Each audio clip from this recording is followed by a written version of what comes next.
All right, guys, welcome back to the channel. It's Maddie here, and we are officially in a new season of Pokemon Pocket. Secluded Springs has released. We did our full set review earlier, actually in the middle of the night last night. So that is the last video on the channel. You should go check that out if you haven't seen it already. But today we're talking deck lists. So other than the cards that were released in the trailer for the new set, there have been a ton of crazy cards released in this mini set. It is absolutely insane. So we're going to go ahead and showcase a bunch of decks that we've been putting together. I think that there's a lot of opportunity for a lot of these decks to be really strong in the metagame. I think things are going to be shaking up crazily over the next few weeks. Until this weekend, where we get, of course, the Mass Versa Days tournament. There's also a tournament going on today. We'll have to wait and see really which decks rise up to the top of the metagame, but I wanted to showcase new decks for all of these new cards that are coming out or have come out in Secluded Springs. So we're just going to dive right into it. Don't forget to like and subscribe, guys. The first deck that we're going to take a look at is actually Jumpluff EX. So Jumpluff EX is a really, really interesting Pokemon. It's similar to Crobat. It's a Stage 2 EX Pokemon, 160 HP. For one colorless energy, we have the attack your breeze by attack 70 damage, and then we have the ability to swap Jumpluff after we attack with one of our bench Pokemon. This is a really strong effect. To be honest with you, I think that there are so many different ways that you can play Jumpluff. Honestly, the possibilities are kind of endless. This is the first version of this that I am building, and it's going to be pairing it with Oricorio. That kind of makes the most sense to me. Jumpluff being a colorless attack cost, meaning that we can play it with really anything. Oricorio makes a lot of sense. We can attack with Jumpluff and then swap into Oricorio. And if our opponent doesn't have anything in play to damage Oricorio, then of course that's going to be very, very tough to deal with. I think Jumpluff has a lot of potential in a lot of different scenarios, but I would say that Oricorio is probably the #1 partner for it. This deck list will probably be playing dual energies. We'll be playing grass and lightning energies, and that way we can kind of throw in the Shaman here. So Oricorio and Shaman is a classic combination. 2 Pokemon Center Lady as well, 2 Giant Cape. This is going to be all about hard, sustain Oricorio, which we haven't seen for quite some time, but this strategy is going to basically hard counter Giratina and Darkrai. It's going to allow Oricorio to have a lot of HP, heal a bunch, and stay alive, and kind of, I guess, work its way through all of those, Darkrai, Nightmare Aura pings, as well as the Rocky Helmet damage that we might be taking. But that's the upside here, is that Oricorio doesn't have to attack always. Jumpluff can kind of maybe take that Rocky Helmet damage. So I really like this combo. Grass as well, being able to hit for weakness on Darkrai. It's actually a really, really strong card. I love Jumpluff. This was sort of the first version that I thought to play. You could just kind of cut out Shaman and then cut some other cards and maybe just play Sylveon, 2 copies of Sylveon to move through the deck a little bit quicker. But in general, it's an Oricorio deck, so it's going to be a little bit more on the slow side, but Jumpluff is a very fast-paced, aggressive Pokemon if we do get that Rare Candy evolution combo out early. So this kind of makes the most sense to me for Jumpluff. Again, there's going to be a lot of different ways to play it. We do have one other Jumpluff deck in this video, which we'll talk about, but I'm really excited about it. Cards like this that are very flexible create this sort of opportunity to play these particular cards in so many different ways, and I think that's healthy for the game, and it's really cool from a competitive standpoint. So I'm curious to see which decks, what type of decks people cook up for Jumpluff, but I really do think it has a lot of potential. We're not playing Leaf Cape here, mainly because I would like to have that Giant Cape able to be attached to Oricorio. Pokemon Center Lady and Giant Cape and Shaman might be a little bit sort of overdoing it on the healing, but we definitely want to make sure that we're beating Giratina Darkrai, because it will probably continue to be a pretty strong meta contender, and I also think that Suicune with Greninja probably going to see a lot of play, so being able to kind of survive all of that extra damage from the Greninja Water Shuriken pings, I think that's a really big deal as well. So this is the draft that I first cooked up for Jumpluff. It's really fun. I'm really excited about it. So here you go. Comment down below what you guys think of all of these decks. I really do feel like a lot of the cards coming in this mini set, or that have come out in this mini set, have a lot of potential, but they also integrate, and I sort of mix in with older cards really well, which I think is really fun. And I think from a deck building perspective and from a metagame evolution perspective, this season's going to be very, very fun. Plus all of the crazy stuff that we had added in A4, I think it's all going to come together in a really, really fun way. So shout out to Jumpluff and Oricorio. I think they go together really well.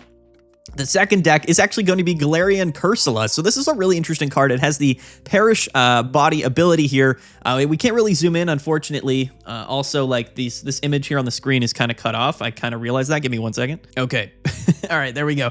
We fixed that cropping issue a little bit. So yeah, this is Galarian Cursola with just Giratina and Sylveon. So the way that I was thinking about Galarian Cursola was a couple of different ways, but I actually do think that this is a really strong card here. It pairs really nicely with all of the other Psychic-type Pokemon in the game, namely Giratina, which I think is very important. Galarian, Cursola, we can have two of them. They can kind of just sit in the active spot. Our opponent has to potentially go through them, and if they do, they might get KO'd in their own right. Galarian Cursola is a card that I think will get better over time. It's really, really strong because you have the potential to trade 1 point for 2 points, and that is really, really good. The cool thing about Galarian Cursola as well is that we never really have to attach energies to it. It can just sort of sit in the active, and your opponent might get KO'd if they KO Cursola, and I think that's really funny. So we're just going to pair it with Giratina, and Giratina can kind of set up on the bench. If our opponent does go through 1 or maybe 2 Cursolas, then they have to then go through a Giratina, and I think that's a very valuable strategy, and I think that they actually integrate pretty well. 2 Sylveons just to move through our deck a bit quicker, and this is also a deck that's going to take heavy advantage of card advantage, which is always a really strong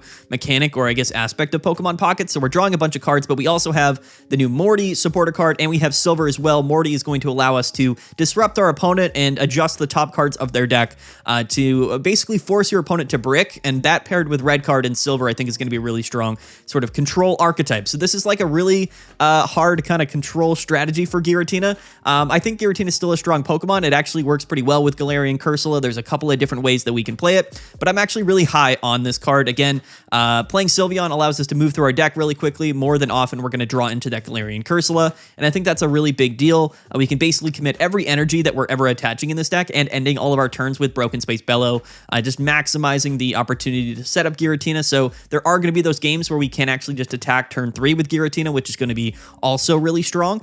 So yeah, I don't have anything else to really say about this deck other than that I think it has a lot of potential. I think Cursola has a lot of potential. There's one more Galarian Cursola deck that we'll take a look at. And then when we have to get around Oricorio, we can basically just attach energies to Galarian Cursola. We're not taking the KO, but we are 2-KOing Oricorio, and we're living here. So I think that 2 Cursolas should be able to get around Oricorio pretty effectively, especially it's a 50-50 chance to KO Oricorio if they KO you, and I think that's definitely really cool. So the thing about Cursola is that we definitely want to evolve into it. We can't really afford not to draw into that evolution and draw into it, which is why I think pairing it with Sylveon makes sense. That's more Psychic Pokemon to work with Morty, and then we're just playing Giratina, because why would we not play Giratina in a deck like this, because Giratina is so strong. So yeah, this is sort of what I was talking about in the previous video where we did our full set review. We were talking about this new kind of control archetype coming to Pokemon Pocket, and I think that Cursola and Morty are kind of one of the stronger combos, and I'm really curious to see how that interacts. In my playtesting so far in the couple of games, it's obviously hit or miss, right? It's coin flips, but if it does work, it's actually absolutely insane. So it's something I would definitely recommend, and I think that Cursola has a lot of potential, and Morty for sure has an absolute ton of potential. I see Morty seeing a lot of play with Sylveon because we're drawing through so many cards with Sylveon. Our deck is so consistent. If we're able to limit that consistency or slow down our opponent's ability to draw cards with Morty at the same time, that's just going to result in us winning a bunch of games. So really, really high on this. Silver to take supporter cards out of our opponent's hand. Red card, of course, to disrupt them early game. A really, really fun deck, something that I definitely would recommend that you test out or try yourself. Really, really fun for sure. Next up is going to be sort of a mesh between Jumpluff and Cursola. So we were playing Jumpluff with Oricorio because that did make sense, right? We were able to go from attacking with Jumpluff and then swapping into Oricorio to be immune. Similar kind of effect here to Cursola. It's a little bit redundant, right? But again, we can deal damage with Jumpluff, and then they are kind of forced to attack Cursola, and if they do, they have a 50-50 chance of getting KO'd. So I don't know if it's necessarily as synergistic as Oricorio is, but theoretically speaking, the ability to KO your opponent's Pokemon by doing nothing is pretty strong. And the one thing that I do like about Cursola is that we have Mars in the game, so we can potentially just KO our opponent's Pokemon by getting KO'd, and then we can Mars them to less cards in their hand. So Mars is a card that I think will go really well with Galarian Cursola as well. We're not playing a bunch of Psychic Pokemon here, so we're not playing Morty. We're just playing 1 Mars, 1 Silver, and we are playing 2 Rescue Scarf. And I think that this is actually really funny because again, we can kind of cycle through our Galarian Cursolas a little bit more consistently, or of course, you maybe recycle our Jumpluffs or things like that. I think Rescue Scarf has a lot of potential with cards like Galarian Cursola. We're not playing Sylveon in this deck, so we want to be able to utilize more than 1 Cursola if we possibly can. That's the only thing with the deck like this, is that we don't have a lot of draw power. If we go back to this Jumpluff deck, like I said, we could just kind of squeeze in Sylveon in here to move through our cards really quickly. We could maybe cut Pokemon Center Ladies or Shaman. and have a little bit less of a healing, a little bit more draw power. But Galarian Cursola theoretically is another card that works pretty well with Jumpluff, so I think that's pretty cool. I wanted to kind of build out, a basic deck list here and kind of see how it functions. 2 Pokemon communications as well, just because, of course, we have multiple different Stage 1 or Rare Candy combos here, all of these Pokemon, so just a little bit more consistently getting the Pokemon we need when we need them. Of course, this is a deck that can just do nothing practically, which is pretty funny, but also, I guess, a little bit rough. It was an interesting combo that I wanted to build and showcase to you guys. So here is Jumpluff with Galarian Cursola. Next up is Poliwrath EX. So I know a lot of people were pretty excited about Poliwrath, but maybe a little bit confused as to what the best way to play it was. I honestly, in all of my kind of build testing and all my, theory crafting with Poliwrath EX, I really think that this card is supposed to be played as like a true, late game, sweeper card, like a true mid-range deck. It's slow. It's not necessarily something that's going to be very productive in the early game, but in the late game, it's just going to KO and KO and KO, and it's going to be really difficult to get around it. So let's talk through this build with Poliwrath. We are actually playing it with Cleffa. This is one of the few, scenarios where I really think Cleffa has a lot of potential. We can kind of hopefully lead with Cleffa and then just sort of use Twinkly Call over and over again. Allow our opponent, honestly, to just KO both Cleffas, no issue there. We don't really care.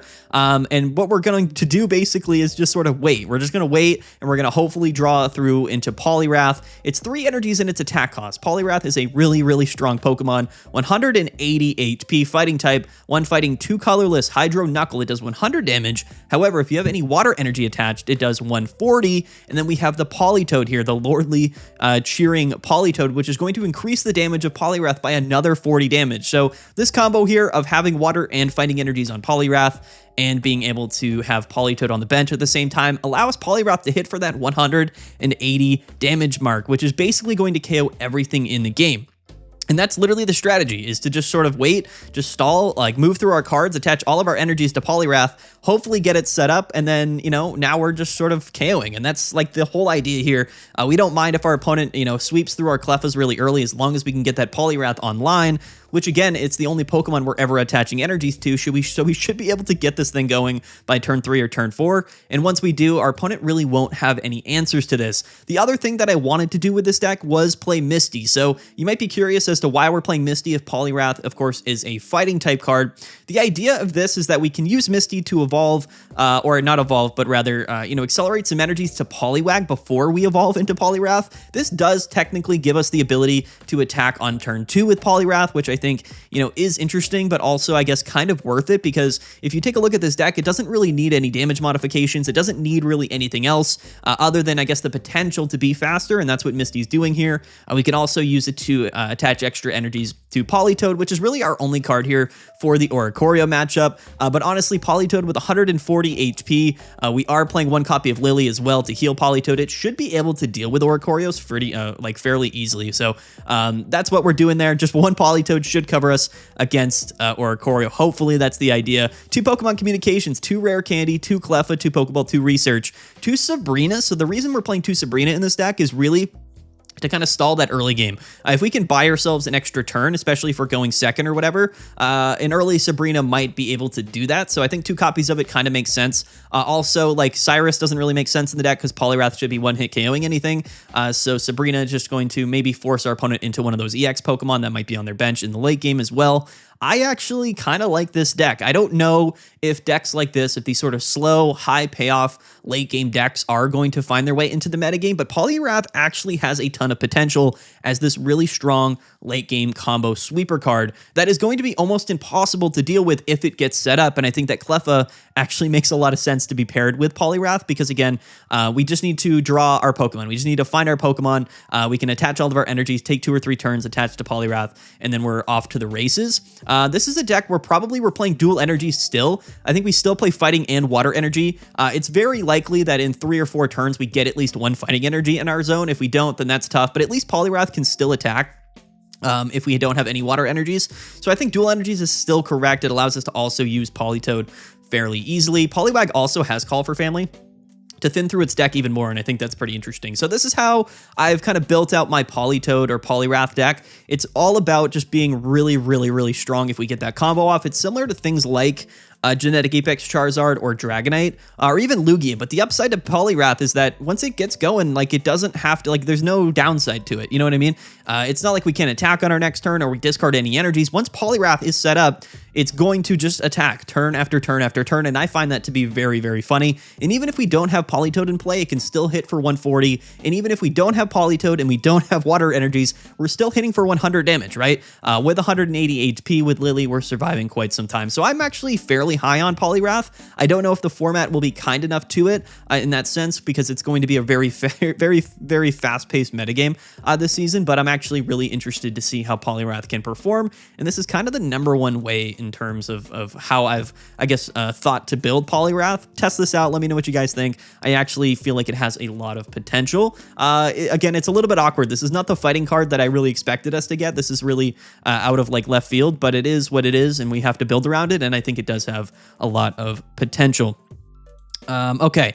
Next up here is going to be Miltank and Darkrai. So this is a really funny deck. Again, I don't know if like Miltank's really going to be meta, but theoretically the Whitney Miltank stuff is pretty decent in some scenarios, especially for going second, and pairing it with Darkrai just makes sense. That way the damage that's increasing with Miltank turn after turn with Rolling Frenzy also gets increased with Darkrai EX here, and the damage that we're attaching to it with Nightmare Aura. This is also going to be a very valuable attacker against Espeon, which is a one of the #1 decks in the game from last season, and I think that this combo actually just makes a ton of sense. But why are we playing Igglybuff? Honestly, Miltank is really bad going first, and that's just the reality of it. So if we're not leading Miltank, we want to lead with something, and whether we're going first or second, Igglybuff and Darkrai actually do also pair together fairly well. Igglybuff can do 10 damage and put your opponent to sleep, plus we're attaching for Darkrai on that turn, so that's 30 damage and sleep. And from our first or second turn, that's actually not that bad. Also, like the RNG aspect of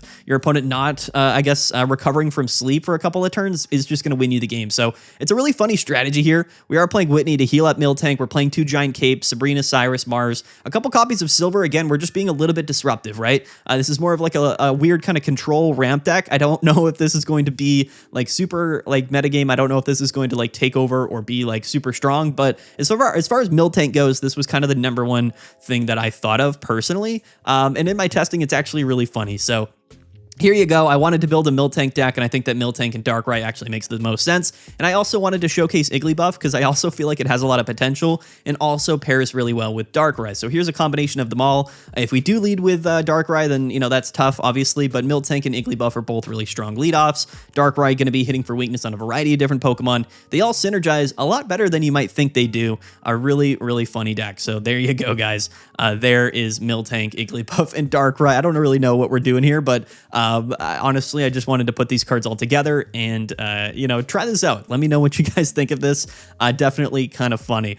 Okay, so now onto some stuff that I think is going to be definitely the most commonly played stuff coming from Secluded Springs. This is going to be Greninja and Suicune. I think that a lot of people are probably going to play Greninja and Suicune rather than playing like Silvally Suicune with Mantike. The thing with Suicune is that it's also a strong leadoff option, so the combination of Suicune and, of course, all of the Water Shurikens coming from the bench is just a lot of damage and a really fast-paced, consistent deck. We can play Irida, we can play Misty, we have Mantike for if we want to, again, go first and then, get Suicune rolling. It's a really interesting deck, and I think it has a lot of potential. So I think that this deck is a little bit more reliant on just the drawing aspect of the legendary Pulse ability from Suicune.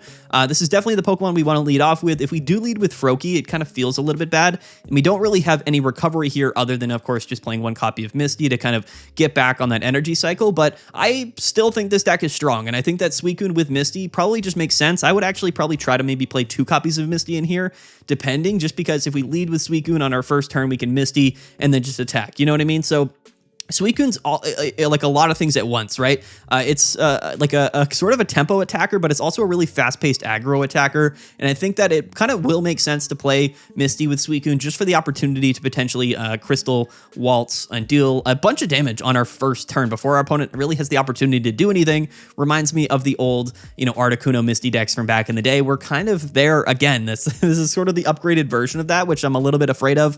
But Greninja, of course, really, really strong. And we have the whole Greninja Cyrus stuff to really control which Pokemon we're KOing, which is one of the more valuable things in Pokemon Pocket and one of sort of the best win conditions in the entire game. So Suicune Greninja, really strong. I expect a lot of people to play this version of Suicune. I don't think that it's going to be bad whatsoever. I think Silvally might be a little bit more consistent, but a little bit less flexible. So if you wanted to play a deck that was a little bit more on the high end, this is definitely the deck for you. And I like Misty and I like Suicune, so why not? Probably a really, really strong deck. I think Suicune probably is the best Pokemon from this set. Greninja as well is going to be able to get around Oricorio. So if we're not playing Greninja, I think we have to play Silvally, quite frankly, because we have to somehow get around Oricorio decks, and those are really the only two options for the water type right now. Now, Raikou is really interesting because this deck list here, I think, is probably the number 1 way people will play Raikou, which is more, again, of a like a slower, it's not slower, but it's not like Turbo Lightning, right? So it's not like, you know, Pichu and Zeraora and Arceus, which is kind of how I expected Raikou to see play, but I actually feel like Raikou fits a little bit better in this archetype with Oricorio and Magnezone, right? So we have counters as an Oricorio deck against a lot of the decks in the game, but we also have Magnezone to be really strong against maybe the other Silvally decks or other water type decks. I think that Magnezone is actually a really significant counter to Suicune, which I think is pretty cool as well. So this is kind of the more like, you know, again, it's a little bit more reliant on having Raikou in the active and then just sort of drawing through our cards. Raikou, we can attach energies to it with, and then at the same time let Magnezone set itself up, which is definitely a big upside. And then Oricorio for the games where Oricorio was going to win us games. So this is not something that I think we did kind of test out this build here. There's a lot going on, right? I mean, if we lead Magnemite and we don't draw Oricorio, like there's just a lot of different moving pieces here with this deck list. But again, the upside here is extremely high. Magnezone does pair really well with Raikou, allowing you to draw through your deck quicker. And then we don't have to really commit any energies manually to Magnezone, so we can commit those to Raikou. We're also dealing damage to the bench, which is a very underrated aspect of Raikou, allowing us to have Cyrus as a really valuable win condition as well. I like this deck. Honestly, I think Magnezone has the potential to return back to the format, and I think with Raikou, this might be kind of the #1 way that we end up doing that, which is really interesting. Not something that I really necessarily thought would happen, but as far as Raikou decks go, this is becoming quickly, I would say, like the most common way that people are planning to play it. We'll have to see how this goes. Maybe Turbo Lightning just ends up still being better, but for right now, I think that Raikou and Magnezone and Oricorio does make a lot of sense, and I think there's a lot of really good synergy there. Next up is Entei. So like, how are we playing Entei? Honestly, the most common way that I've seen a lot of people building Entei is with Blacephalon and Magby and Lusamine. So yeah, we're playing basically Turbo Fire. Entei is also a pretty strong card, but it can only hit for 120 if we have 4 energies onto it. So what does that mean? It means that we really want to spend all of our time manually attaching to Entei and not really worrying about setting anything up. Entei really is that core Pokemon that we're attaching all of our energies to.